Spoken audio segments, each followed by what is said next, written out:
Over a century has passed since the tragic night of April 14, 1912, when the RMS Titanic collided with an iceberg and subsequently sank in the icy waters of the North Atlantic. Even after all this time, fascination with this historic event has persisted. One question that often comes to mind is, how long did it take for the Titanic to sink? Delving into this question provides not only a captivating timeline of events, but also critical insights into how such a catastrophe unfolded and invaluable lessons that can be learned from it. The sinking of the Titanic was a gradual process that spanned approximately 2 hours and 40 minutes. The collision with the iceberg occurred at 11:40 p.m. on April 14, 1912. By 2:20 a.m. on April 15th, the Titanic disappeared beneath the waves of the North Atlantic. The fateful encounter between the Titanic and the iceberg marked the beginning of a tragic sequence of events that would ultimately lead to its sinking. Understanding the circumstances that led to this collision and the immediate aftermath is crucial in piecing together how quickly things deteriorated on board. By sheer misfortune, it was a moonless night when lookout Frederick Fleet first spotted the iceberg directly in Titanic's path.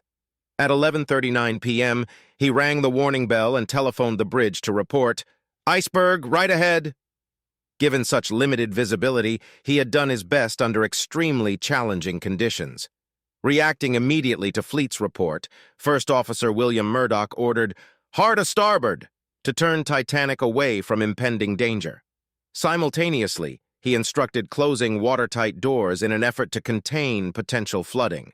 While these actions were undeniably swift, they were sadly not sufficient to prevent disaster. Although Titanic scraped by about 20 feet from direct contact with the towering iceberg, it still inflicted a fatal blow as it struck against her starboard side. This caused a 300-feet-long gash across 6 compartments, much larger than her designers had ever anticipated. Titanic was engineered with watertight bulkheads and designed with redundancy in mind. It could theoretically stay afloat with 4 flooded compartments.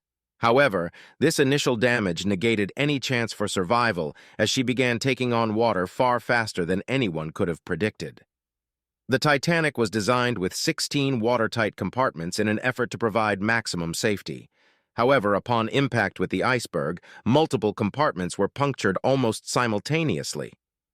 Although the crew attempted to delay flooding by closing watertight doors between compartments, it was not sufficient to stop water from spilling over into adjacent areas. At first, not all passengers realized they were in a dire situation due to limited communication from officers. As soon as people came to terms with the calamitous turn of events, hysteria slowly began spreading through the crowded decks. Captain Smith played a crucial role during this time as he gave orders for the lifeboats to be prepared for evacuation. As water continued pouring into the Titanic, its designed safety features were no longer sufficient. With 6 compartments filled beyond capacity, 2 more than it was designed to withstand, the ship's weight shifted drastically forward, causing it to tilt. This tilt meant that lifeboats were even more challenging to launch, as their mechanisms struggled to function properly.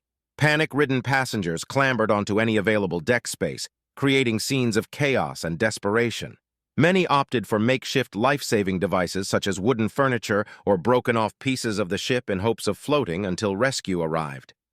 At around 2:18 a.m., just minutes before completely submerging, the Titanic broke apart in 2. As a result, all remaining passengers and crew clinging onto any solid surface tumbled into the freezing waters of the Atlantic Ocean.